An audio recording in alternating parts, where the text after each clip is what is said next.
Hi, this is doctor Mehar Lakshmi, medical oncologist. ఒకరోజు ఒక breast cancer survivor, అంటే ఆమె ట్రీట్మెంట్ అయిపోయి నార్మల్గా ఉంది. రెగ్యులర్గా 1 ఇయర్కి ఒకసారి ఫాలోఅప్కి వస్తూ ఉంటారు. ఆమె యథావిధిగా నా దగ్గరికి వచ్చారు. ఆమెను ఎగ్జామిన్ చేసిన తర్వాత వాళ్ళ కూతురు ఎవరైతే ఉన్నారో ఆమె నాతో ఏదో చెప్పాలని సంశయిస్తూ ఉన్నారు. ఆమె కూతురు కూడా నేను చాలాసార్లు చూశాను. ఆమె పెళ్ళికి 6 months బ్యాక్ మ్యారేజ్ అయింది. ఆమె పెళ్లి కార్డ్ కూడా పెళ్లి కార్డ్ అది నాకు ఇచ్చారు. అయితే ఆమెకి ఏదో చెప్పాలనుకుంటున్నారు, ఆమె సంశయిస్తూ ఉంది. అయితే నాకు అర్థమైంది ఇది సెన్సిటివ్ ఇష్యూ, ఆమె చెప్పాలి అనుకుంటుంది అని. అయితే ఏంటమ్మా అని అడిగాను. దగ్గర కూర్చోబెట్టుకుని I was talking to her.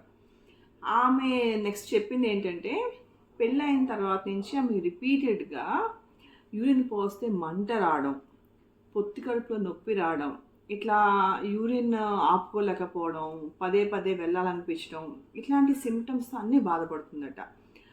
అది కాక ఈ సిమ్టమ్స్ వస్తున్నాయని ఒకసారి లోకల్గా చూపించుకుంది. యూరిన్ టెస్ట్లు చేశారు, స్కాన్ చేశారు. యూరిన్లో ఈకోలై అనే బ్యాక్టీరియా గ్రో అయిందంట. ఈకోలై బ్యాక్టీరియాకి యాంటీబయాటిక్స్ ఇచ్చినాక తగ్గింది. కాకపోతే మళ్ళీ నెక్స్ట్ మంత్ మళ్ళీ రికవర్ అవుతుంది.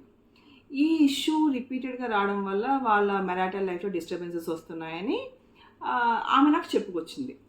సో ఆమెకి నేను కొన్ని విషయాలు చెప్పాను. దీనివల్ల ఆమెకి యాక్చువల్లీ చాలా ఆమె ప్రాబ్లం మొత్తం సాల్వ్ అయింది.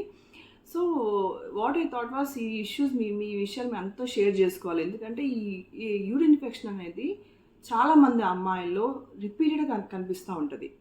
ఎస్పెషలీ పెళ్ళైన కొత్తలో అమ్మాయిలకి చాలాసార్లు యూరిన్ ఇన్ఫెక్షన్ వస్తూ ఉంటుంది. ఈ రిపీటెడ్గా యూరిన్ ఇన్ఫెక్షన్ రావడం కొంచెం మంచి విషయం కాదు. సో మనం రిపీటెడ్గా రాకుండా ఉండడానికి కొన్ని జాగ్రత్తలు పాటించాలి.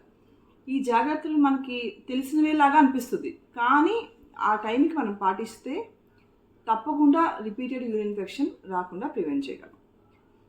First and most important thing ఏంటంటే, వాటర్ ఎక్కువగా తాగాలి.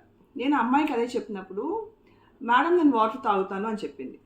కానీ అక్కడ క్యాచ్ ఏంటంటే, సిప్స్ ఆఫ్ వాటర్ మెల్లిగా తాగడం కాదు, ఒక్కసారి ఎక్కువ వాటర్ తాగాలన్నమాట. ఒక్కసారి ఎక్కువ వాటర్ తాగితే యూరిన్ డైల్యూట్ అయ్యి ఏదైతే టాక్సిన్స్ ఉన్నాయో వెంటనే ఫ్లష్ అయిపోతాయి. సో రోజుకి 2 to 3 liters వాటర్ తాగాలని అందరికీ తెలిసినా సరే, చాలామంది చేసే పొరపాటు ఏంటంటే కొంచెం కొంచెం ఎక్కువసార్లు తాగుతారు. అది కరెక్ట్ కాదు. ఒకేసారి ఎక్కువగా తాగాలి. ఎక్కువగా తాగితే యూరిన్ డైల్యూట్ అవుద్ది. సెకండ్ మోస్ట్ ఇంపార్టెంట్ మన గట్ హెల్త్. అంటే మన పేగుల్లో ఉన్న పేగులు హెల్తీగా ఉంచుకోవాలి. మన పేగులు ఏవైతే ఉన్నాయో వీటిలో బ్యాడ్ బ్యాక్టీరియా, గుడ్ బ్యాక్టీరియా, ఈ 2 రకాలు ఉంటాయి. ఈ గుడ్ బ్యాక్టీరియా అన్నది ఈ పేగుల హెల్త్కి, మన బాడీ హెల్త్కి చాలా చాలా ఉపయోగం. ఈ బ్యాడ్ బ్యాక్టీరియా అన్నవి ఇన్ఫెక్షన్స్ కాజ్ చేస్తాయి. ఈ గుడ్ బ్యాక్టీరియాని ఎట్లా పెంచుకుంటామంటే, కొన్ని రకాల ఫుడ్స్ తినడం, కొన్ని రకాల లిక్విడ్స్ తాగడం వల్ల మన ఈ గుడ్ బ్యాక్టీరియాని మన పొట్టలో పెరుగుతాయి. దానివల్ల మన బాడీని హెల్తీగా ఉంచవచ్చు. Most important, especially urine infection రిపీటెడ్గా రాకుండా బటర్ మిల్క్ చాలా యూజ్ అవుతుంది. ఈ బటర్ మిల్క్ తాగడం వల్ల అంటే వాటర్ బాడీలోకి వెళ్తుంది, ప్లస్ ఈ ప్రోబయోటిక్స్ అనేవి, ఈ గుడ్ బ్యాక్టీరియా మన బాడీలోకి వచ్చి ఈ గట్ని హెల్తీగా ఉంచుతుంది.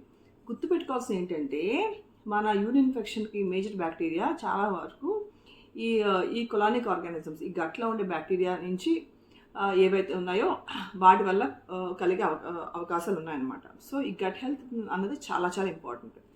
సో ఈ మజ్జిగ అనేది చాలా చాలా ఇంపార్టెంట్. మనం చాలా అశ్రద్ధ చేస్తూ ఉంటారు, ఎస్పెషల్లీ ఆడపిల్లలు. పెళ్ళైన కొత్తలో మర్చిపోతారు, తెలియదని కాదు, ఆ టైంకి సడన్గా గుర్తురాదు. గుర్తుపెట్టుకోవాల్సిందంటే వాటర్ ఒకటే కాదు, మజ్జిగ అనేది చాలా చాలా important. Third is other liquids.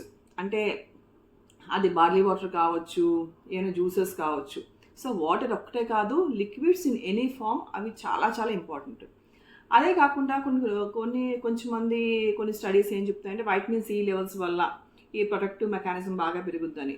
So నిమ్మకాయ నీళ్ళు కూడా హెల్ప్ చేస్తాయి. కానీ గుర్తుపెట్టుకోవాల్సింది ఏంటంటే, కొంచెంమందికి నిమ్మకాయ పడదండి, ఎసిడిటీ లాగా పొట్టలో మంటలాగా వస్తుంది. సో మీ నిమ్మకాయ తాగే ముందు ఒకసారి చూసుకోండి మీకు పడుతుందో లేదో అని. మీకు పడితే ఖచ్చితంగా ఈ మధ్యలో నిమ్మకాయ కూడా యాడ్ చేసుకుని తాగొచ్చు. అండ్ మోస్ట్ ఇంపార్టెంట్, ఇందాక నేను చెప్పినట్టుగా ఒకేసారి ఎక్కువ క్వాంటిటీ తాగాలి, కొంచెం కొంచెం కాదు. ఒకేసారి ఎక్కువ క్వాంటిటీ వస్తే యూరిన్ వచ్చి మొత్తం అంతా ఫ్లష్ అవుట్ అవుతుంది. Second most important thing, especially పెళ్ళైన కొత్తలో గుర్తుపెట్టుకోవాల్సిన అమ్మాయిలు ఏంటంటే, మీ ఇంటిమేట్ మూమెంట్స్ తర్వాత తప్పకుండా యూరిన్ పాస్ చేయాలి. థర్డ్ మోస్ట్ ఇంపార్టెంట్ పాయింట్ మన అందరు ఆడపిల్లలకి నేర్పించాల్సింది ఏంటంటే పర్సనల్ హైజీన్. బాత్రూమ్కి వెళ్ళి వచ్చిన తర్వాత వాళ్ళు వాషింగ్ మనకి చిన్నప్పటి నుంచి నేర్చాలి. ఫ్రంట్ టు బ్యాక్ వాష్ చేసుకోమని చెప్పాలి. ఎప్పుడు ముందు నుంచి వెనక్కి వాష్ చేసుకోమని చెప్పాలి. దీనివల్ల ఈ ప్రైవేట్ పార్ట్స్ అనేది కంటామినేట్ అవ్వకుండా ఉంటే యూరిన్ ఇన్ఫెక్షన్ వచ్చే ఛాన్స్ చాలా చాలా తక్కువ ఉంటుంది. ఇది మన చిన్నప్పటి నుంచి మన అమ్మాయిల్లో అందరు ఆడపిల్లో అది నేర్పించాల్సిన, అది is a part of health education అనమాట. సో ఈ టిప్స్ పాటిస్తే రిపీటెడ్ యూరిన్ ఇన్ఫెక్షన్స్ రాకుండా మన అందరిని కాపాడగలుగుతాం. అందరూ ఈ విషయాలు అందరూ గుర్తుపెట్టుకోవాలి. మీకు తెలిసిన మీ అక్క చెల్లెలు కానీ మీ సన్నిహితులందరికీ ఈ వీడియో షేర్ చేయండి. తప్పకుండా మా ఛానల్ సబ్స్క్రైబ్ చేయండి. మా కమెంట్స్ ఏమైనా ఉంటే కమెంట్ సెక్షన్లో పోస్ట్ చేయండి. Thank you.